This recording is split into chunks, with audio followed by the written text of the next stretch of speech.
სრულად გაპარტახებული. აქ ახლა წესით გაერთიანებული წყალმომარაგების სახელმწიფო კომპანიის თანამედროვე წყლის წვეთის ფორმის სათავო ოფისი უნდა იდგეს. დიდი შუშის ვიტრაჟებით, კეთილმოწყობილი ეზოთი და ავტოსადგომით, თუმცა არც ეს შენობა ჰგავს წყლის წვეთს და არც მშენებელი იწებნება სადმე. ამ შენობის ასაშენებლად სესხი მთავრობამ აზიის განვითარების ბანკისგან აიღო. ამ ფულს თქვენი ხდით, თუმცა თანამედროვე შენობის ნაცვლად მიტოვებული ტერიტორია რომელიც ნაგავს საყრელად იქცა. აი ამ შენობას, რომელიც ადმინისტრაციული შენობა უნდა იყოს, 2015 წლიდან აშენებენ, თუმცა მაინც ქირით არიან.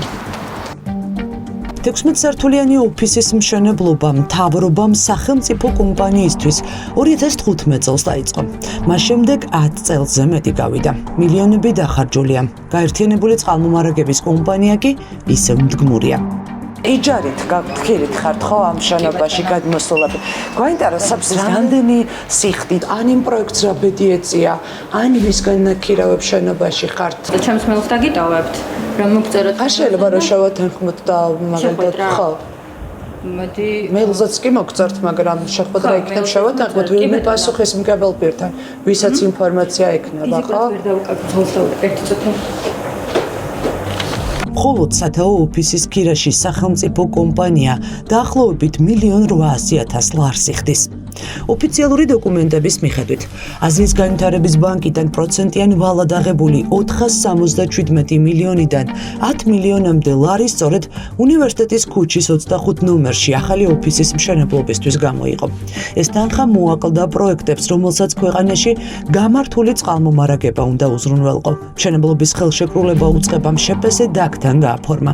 გეგმით მშენებლობა 2017 წლის აგვისტოში უნდა დასრულებულიყო, თუმცა დათქმულ დროს აქ მხოლოდ ფუნდამენტი ააშენეს. ისიც ისე უხარისხოდ, რომ კონსტრუქციების ნაწილი ისევ დასანგრევი გახდა. ამით მშენებლობის ხარჯი 920,938 ლარით გაიზარდა. საბოლოოდ რამდენიმე მილიონი ისე დაიხარჯა, რომ 10 წლის შემდეგაც შენობა უფუნქციო კარკასია.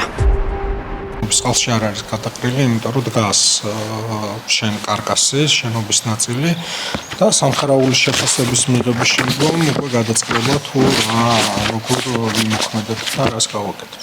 ბატონრეს წყალში არ არის გადაყრილი ამბობთ, მაგრამ აზიის განვითარების ბანკის მიერ გამოყოფილი თანხებიდან უნდა აშენებულიყო ეს შენობაც მათ შორის 2015 წელს ან მესმის, მაგრამ უბრალოდ არ მაქვს ინფორმაცია, რომ თავი ვერ მოაბა სამინისტრომ რომ შენობა აეშენებინათ. ვერ გეტყვით 2015 წლის ამბავს ნამდვილად ვერაფერს ვერ გეტყვით ამის შესახებ, არ მაქვს ინფორმაცია, მაგრამ ჩვენ დღეს აქტიურად მუშაობთ იმაზე, რომ ამ მიწასთან კონკრეტულად და ამ შენობასთან დაკავშირებითაც მივიღოთ შესაბამისი გადაწყვეტილება. რა თანხას ხარჯავთ თქვენ, რომ რეგიონებში წყალმომარაგებაზე პასუხისმგებელი კომპანიის თანამშრომლებმა კომფორტულ კაბინეტებში იმუშაონ. შაბათის ეთერმა საიჯარო ხელშეკრულება მოიპოვა. დოკუმენტებით დასტურდება, რომ გაერთიანებული წყალმომარაგების კომპანია ყოველთვიურად იჯარაში 146,000 ლარზე მეტ სიხდის. მხოლოდ ერთ წელიწადში ხალხი 1,700,000 ლარს სიხდის. მხოლოდ ერთი უწყების შენობის ქირაში და ეს უკვე წლები აგრძელდება. იჯარის ფული ხომ სახელმწიფო ბიუჯეტიდან იხარჯება. ზუსტად ამ პრობლემების გამო, რომელიც არსებობს სახელმწიფო უწყებებში, სამთავრობო ქალაქის მშენებლობა როცა დაანონსდა, მათ შორის ერთ-ერთი მიზეზი ზუსტად ის არის, რომ ერთიანად მთავრობის სხვადასხვა სტრუქტურა გადავიდეს ერთ ტერიტორიაზე. ანუ მდგმურობა ამ ხალხის შეწყდება მას შემდეგ, რაც სამთავრობო ქალაქი იქნება. აი ამ სიტყვას მდგმურობას რაღაცა დამაკნინებელი. არა, რატომ ფაქტია, რომ ქირით არის ეს ხალხი. რა არის პრობლემა, თუნდაც ფულს ვიხდით ტყუილად ბიუჯეტიდან. გასაგებია, მაგრამ დღეს ეს რეალობა არის. სამთავრობო ქალაქის მშენებლობა, რომელზეც ახლა ინფრასტრუქტურის მინისტრი საუბრობს, ახალი არ არის. ქართული ოცნება ერთ სივრცეში სამინისტროების მოქცევის პროექტს 2017 წლიდან აანონსებს. ჯერ გიორგი კვირიკაშვილი 2017 წელს ამბობდა, რომ სამთავრობო უწყებებს ორთაჭალაში, გულუას ქუჩის 3 ნომერში ერთ სივრცეში განათავსებდნენ. მაშინ პროექტირებაში 1,724,000 ლარი დახარჯეს, თუმცა მშენებლობა 8 წლით გაჩერდა და ბოლოს დაბლა. აბლოკეს. ახლა იგივე იდეა ირაკლი ყოფახიძემ წარადგინა და არსენალის მთაში არჩია. ტენდერი გამოაცხადეს, თუმცა შეწყვიტეს. ოფიციალური მიზეზით დეტალებს აზუსტებენ. ერთი და იგივე პროექტებს საერთოდ რეზერვ სახელმწიფო ეფექტურად მოუძებნის გზას ყველა თავის ქონებას თუ როგორ გამოიყენოს. წყალში გადაყრილი არაფერი არ არის. 10 წელი სამთავრობო ქალაქს ველოდებით და იჯარით ყავს ხალხი გაყვანილი. შენობა ვერ გამოიძებნა სამთავრობო უწყებებში, რომ ეს ხალხი ქირით და მდგმურებად არ იყვნენ. რეალობა არის ის, რაც არის.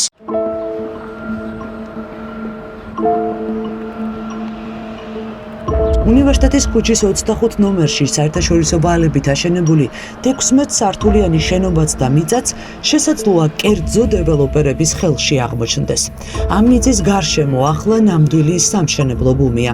ტერიტორია კი სადაც წყალმომარაგების კომპანიის სათავო ოფისი უნდა აშენებულიყო სამშენებლო კომპანიების ინტერესის საგანი. სამხარაულში გვაქვს შეტანილი შესაბამისი განაცხადი და სამხარაულის დასკვნის მიღების შემდგომ გადავწყვეტთ უკვე როგორ ვიმოქმედოთ. განაცხადი რადგან წარადგინეთ, ესე იგი გეგმაც გაქვთ. ნახოთ რა პასუხს მივიღებთ. ვინმეს უნდა მისცეთ ეს ტერიტორია, ვინმეს სურს ამ ტერიტორია? არა, ეს სახელმწიფოს ტერიტორია არის. თუმცა ჩვენ გვინახავს სახელმწიფოს ტერიტორიები, რომელიც გაყიდულა შემდეგ. და რა რო გაყიდულა, ამაში თუნდაც არა.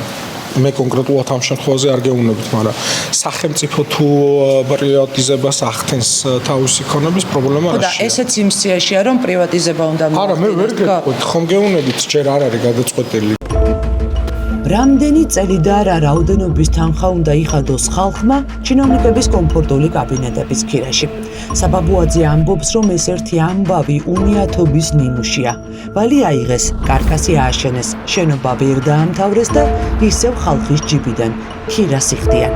სესხის არ გამოყენებაც არის ძალიან დიდი რბილად რომ თქვა შეცდომა თუ არა დანაშაული, როდესაც ჩვენ ვერ ავითვისეთ ის სესხი, რომლითაც ბიუჯეტს უნდა მოკლებოდა დამატებით ისეთი ხარჯი, რომელიც უბრალოდ წყალში იყრება. ქალაქში მნიშვნელოვანი და გამოყენებადი ობიექტების პრივატიზება ხდება და შემდეგ ასეულობით ათასი და მილიონობით ლარი იხარჯება იმისათვის, რომ ჩვენ ამ უწყებებისათვის ვიქირაოთ ფართები, ეს არის რა თქმა უნდა არარაციონალური და არასწორი გამოყენება, თუმცა აქაც არის ერთგვარი კორუფციული ინტერესი, იმიტომ რომ ამ უძრავი ქონების პრივატიზება ხდება იმ ფორმით, რომ საბოლოოდ ეს ქონება და საკმაოდ კარგი ქონება ხდება ხოლმე ქართულ ოცნებასთან დაკავშირებული ბიზნესმენების ან მაღალჩინოსნების ოჯახის წევრების საკუთრებაში.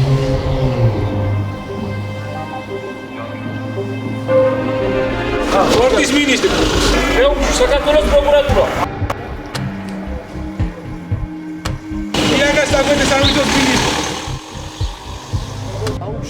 ხალხს დიდი ფული უჯდება არა მხოლოდ მაღალჩინოსნების ხელფასები, მათი ძვირადღირებული მანქანები, არამედ მათი კაბინეტების ქირაობაც. რეგიონული განვითარების მინისტრი, დემოკრატიის გუბერნატორი, კიბერუსაფრთხოების ბიუროდან. სუსი. შეუშვით. შაბათის ეთერმა მოიპოვა არაერთი ქირავნობის დოკუმენტი, საიდანაც დგინდება, რომ 100,000 ლარი ყოველ წელს მხოლოდ ჩინოვნიკების კაბინეტების ქირაში იხარჯება. ამ ფულს იხდით თქვენ, საქართველოს მოქალაქეები. თუ გიცა კონფერენციაში, თუ ამას იცება. ეს სივრცე, სადაც სპორტის მინისტრი გვეპატიჟება, ირანის მოქალაქეების საკუთრება.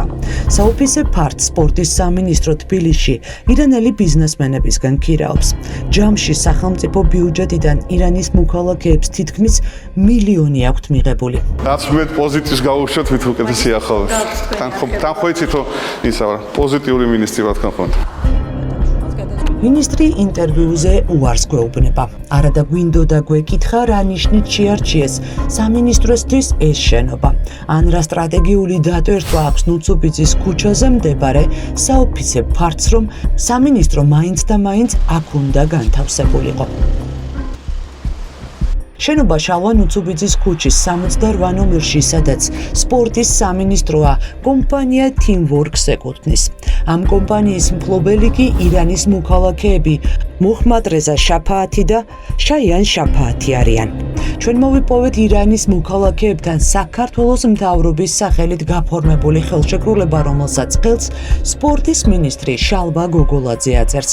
აქ წერია, რომ საქართველოს ბიუჯეტიდან შენობის ქირავნობის პირველ 8 თვეში $169,000 გადაიხადეს. შემდეგ კი ყოველ თვეში $22,862, რაც დაახლოებით თვეში $61,000-ია. ამჟამად სპორტის სამინისტრო თვეში ირანის მოქალაქეებს დაახლოებით $50,000 უხდის. ჩვენ გვაქვს აშენებული შენობა ნუცუბიძის 78-ში.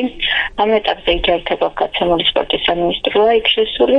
სპორტის სამინისტრომ როგორ გიპოვათ ქალბატონ თეკლა? ჩვეულებრივად განცხადებები ჰქონდა დადებული და შესაბამისად ნებისმიერი დაინტერესებული პირი გვიპოვიდა. თავად ბიზნესმენებს რაც შეეხება საქართველოში საიჯარო ბიზნესით ირანელი ბიზნესმენები როგორ დაინტერესდნენ? როგორ დაინტერესდნენ? ეს თავად მათ უნდა ვიპასუხონ ალბათ, მაგრამ რა ვიცი. ეს კომპანია Teamwork-ის წარმომადგენელია. ირანელი ბიზნესმენები, რომლებმაც სპორტის სამინისტროს შენობა მიაქირავეს, ახლა საქართველოში არ იმყოფებიან. ამას ნოტარიული აქტით ვიგებთ, რომელიც მათ კომპანიის საბუთების განსაახლებლად იუსტიციის სამინისტროში 2026 წლის 2 აპრილს წარადგინეს. ნოტარიუსი მაია ბიგვავა წერს, რომ ბიზნესმენი მოჰამად რეზა შაფაათი მას ირანიდან დისტანციურად ჩაერთო. კომპანიის თბილისის ოფისში გვეუბნებიან, რომ ირანის მოქალაქეებს 2 შენობა აქვთ, საიდანაც ერთი სპორტის სამინისტროზე გააქირავეს. სხვა ბიზნეს საქმიანობასაც ეწევიან თქვენი მარწმუნებლები? ამ ეტაპზე მეტი არაფერი არ არის. ეს ბატონები ირანშიც ბიზნესს აკეთებენ? ახლა ეს მათი პირადი ის არის, მიგრანტში მათი წარმომადგენელი არა ვარ. 2017 წლიდან ვისთან მუშაობთ, არიცით? თუნდაც ვიცოდი ახლა მათი პირადი საქმიანობის შესახებ ინფორმაციები რატო უნდა ვავწელო. წელიწადში ირანის მოქალაქეებისგან ნაქირავ შენობაში საქართველოს მთავრობა $900,000-ზე მეტს იხდის. ეს შენობა 2027 წლის 12 ივლისამდეა ნაქირავები და ჯამში საქართველოს ბიუჯეტიდან მუჰამად რეზა შაფაათს და მის ძმას $713,310, ანუ დაახლოებით $2 მილიონი უნდა გადაურიცხონ. ნებისმიერი კითხვა დამისვით, პრობლემა არ მაქვს. ქირით გაქვთ ხო აქ? ეს შენობა გვაქვს ქირით. მდგმურია რეგიონული განვითარების სამინისტროს. შენობას ამოწყებისთვის საქართველოს მთავრობა ძალოვანების კვარტალში ვახტანგ გორგასლის 10 ნომერში ქირაობს. ეს სამინისტრო კობახიძემ გაპრემიერების შემდეგ გრიგოლ ლილუაშვილისთვის შექმნა. ლილუაშვილი პოსტზე არ წავიდა. ის დაიჭირეს. მინისტრის პოსტი კი კახა გულედანს დარჩა. ჩვენ ვერ მოვიძიეთ ასეთი შენობა, თორემ ცხადია, ასეთი შენობები რო არსებობდეს, მაშინ გადავიდოდით. ძვირი ჭდება ბატონო, ხა ყოფნა? ანუ გააჩნია აკუთხით შეხედავთ. ქირას გულისხმობ. ძვირი იმ საქმესთან დაკავშირებით, რა საქმესაც სამინისტრო ახორციელებს, ყველაფერი შედარებით გერა. რასაკეთებს რეგიონული განვითარების სამინისტრო, რომლის შენახვაც მილიონები უჯდებათ გადასახადის გადამხდელებს. ჩვენი სამინისტროს ფუნქცია არის რეგიონების განვითარების პოლიტიკის შემუშავება, სტრატეგიის შემუშავება, შემდეგ განვითარებაზე მუშაობა, მუნიციპალიტეტების გაძლიერება და უამრავი ფუნქცია. რეგიონული განვითარების სამინისტრო უკვე 1 წელია ქირით არის. იმედი აქვს, რომ სპეციალური საგამოძიებო სამსახურის შენობაში გადავლენ, რომლის აშენებაც კარლო კაციტაძის უწყებისთვის დაიწყეს, თუმცა ეს უწყება ისე გაუქმდა, რომ შენობამ ვერ მოუსწრო. დიღომში 4440 კვადრატულ მეტრ მიწაზე სპეციალური საგამოძიებო სამსახურისთვის ოფისის მშენებლობაში ბიუჯეტიდან $17,299,000 გადაიხადეს. ეს კადრები 2024 წლის აგვისტოშია გადაღებული. კარლო კაციტაძე სპეციალური საგამოძიებო სამსახურის მაშინდელი უფროსი მშენებლობის პროცესს ათვალიერებს, თუმცა შენობაც სადაც ახლა რეგიონების სამინისტრო უნდა გადავიდეს, მიტოვებულია. წესით კომპანია Britannia Constructions ამ სახელმწიფო შენობის მშენებლობა 1 წლის წინ უნდა დაესრულებინა. დღეს აქაურობა მიტოვებულია, არც მშენებლობა გრძელდება და არც შენობა ამზად. ამაშიც ფული დაიხარჯა, ამის აშენებაში ისევ ქართული ოცნების დეველოპერული კომპანიები მონაწილეობენ და ის რომ ეს ვერ დამთავრდა, ავტომატურად ნიშნავს იმას, რომ გრძელდება ის ქირის და იჯარის ხელშეკრულება ისევ მათთან დაკავშირებული დეველოპერების კომპანიებთან. მაშინ ბიუჯეტი საშუალო წლიურად იხდის 80-დან 100 მილიონ ლარამდე. საბოლოო ჯამში ამით ვერც მოსახლეობა სარგებლობს იმ სერვისებით, რაც ამ უწყებებში უნდა მიიღოს. ეს ფულიც არ იზოგება არც ერთი თეთრი და მე რო ხედავთ მაგალითად თუმე წამლის ფული არ აქვს ბავშვებისთვის, მაგრამ აი შენობებში შეუძლიათ. აი ახლა ხო გამოვიდა რომ 27 მილიონი არის თურმე გადაყრილი ამ შენობაში და წყალმომარაგების კომპანიის შენობაში.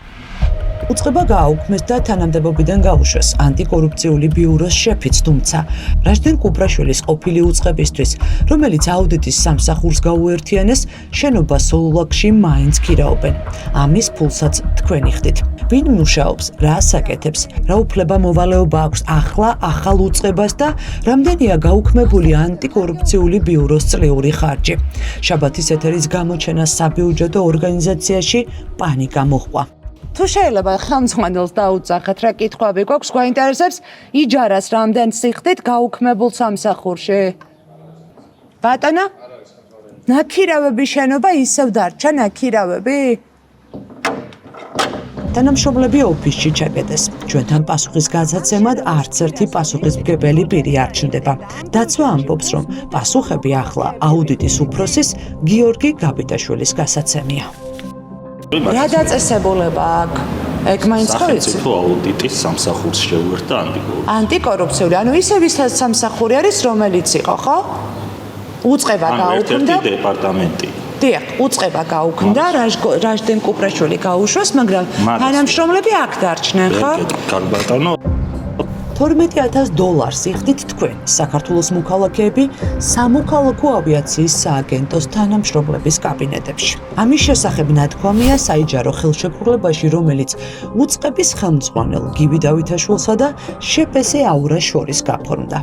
ეს წელიწადში ბიუჯეტიდან ქირაში გადახდილი 391,000 ლარია. ავიაციის სააგენტოშიც კითხვებზე პასუხებს თავს დაცვის დახმარებით არიდებენ. კითხვები გვაქვს იჯარასთან დაკავშირებით, რომელიც ავიაციის სააგენტო ამ ბიზნეს ცენტრში შეიხდეს. როგორ გივისთან ესე ვერ შედიან? რატო? მაშინ გაგებინეთ, იქნებოდა თუ მომისმენთ კი პასუხი. კი ბატონო, გისმენთ. საბჭოთით ადგილზე კითხვაზე, რატომ ვერ მოიძებნა სახელმწიფო ბალანსი არსებული ასობით შენობიდან თუნდაც ერთი ამ უწყებებისთვის პასუხი არ არსებობს. ეს მაშინ, როცა მთავრობას გასაყიდად სახელმწიფო ქონება აუქციონზე თითქმის ყოველდღე გააქვს. სახელმწიფო ქონებაში ერთი შენობა რაღაცნაირად ვერ იპოვეთ, რომ სახელმწიფო უწყებებისთვის ეს შენობა მიგეცათ. შემთხვევით მიმართებაში ეკითხავს რატომ ის რა. აი რატო გისურვებთ? შენებელი კაცად, აი ალბათ ფასებს ადგენთ ათლარად რომ ვიპოვოთ ხორცი ბატონშოთა, ხო? ძალიან კარგი რეკომენდაციაა წერდა, ნუ ასე საღლი ასე. ხო, ათლარად მოამიგდებთ რა.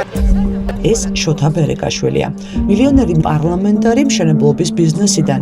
მან ყველაზე კარგად იცის უძრავი ქონების ფასიც და მშენებლობის ხარჯიც. კაცს, რომელიც ფასების კომისიას ხელმძღვანელობს, ვკითხეთ, როგორც მთავრობის მაკონტროლებელი, აქვს თუ არა კითხვები ამდენი შენობის ქირაობის გამო. აი ადამიანებს გაქვს მისგარი. რატო იყრება? აქამდე ხომ იპასუხებთ? აი ვიცი, რაზე მესაუბრებ. მე გეუბნებით. არ ვიცი, უნდა შევისწავლო, მომეცი ესე შევისწავლე და გესპასუხე. აქამდე დეპუტატკაც არც ერთი აუდიტის დასკვნა არ წაგიკითხავთ. კონკრეტულად რაზე არის საუბარი? მაგალითად, სამთავრობო ქალაქი მესამედ რომ დააანონსეთ ბატონშოთა. დაუმთავრებელ შენობებსა და იჯარაში გადახდილ მილიონებზე დასმულ კითხვას ბიძინა ივანიშვილის პარტიის წევრები ან უინტერესოს უწოდებენ და გაურბიან, ან ჭხუბით და აგრესიით ხვდებიან. მილიონობით ლარი იყრება წყალში და მაინტერესებს, ერთსაც შენობა ვერ გამოძებნეთ ამ ხოლმე. მეტი კითხვა როგორ არ მოხს? ეს ხალხის ფულია, ბატონო, ქირით რომ არის სახელმწიფო უწყებები და ბიუჯეტიდან ამბებდნენ ფულს წყალში ყრით. მაგაზე მაქვს კითხვები. თქვენ გესაუბრებით. გითხარით რომ არ რატო ბატონო მარიამ, ნახეთ მილიონობით ლარზე ალაპარაკი, რომელიც მოქალაქეების ფულია სპორტშორის ბიუჯეტში. всё. მაშინ, როდესაც ასობით საბიუჯეტო ორგანიზაცია ფართს კერძო კომპანიის ბიზნეს ცენტრებში ეძებს, ქონების ეროვნულმა სააგენტომ საკუთარი შენობა ქართულ ოცნებასთან დაკავშირებულ ბიზნესმენს მინდია საბანაძეს მიყიდა. ვაკეში ჭავჭავაძის ქუჩაზე მალე ალბათ დიდ საცხოვრებელ კომპლექსს ააშენებენ.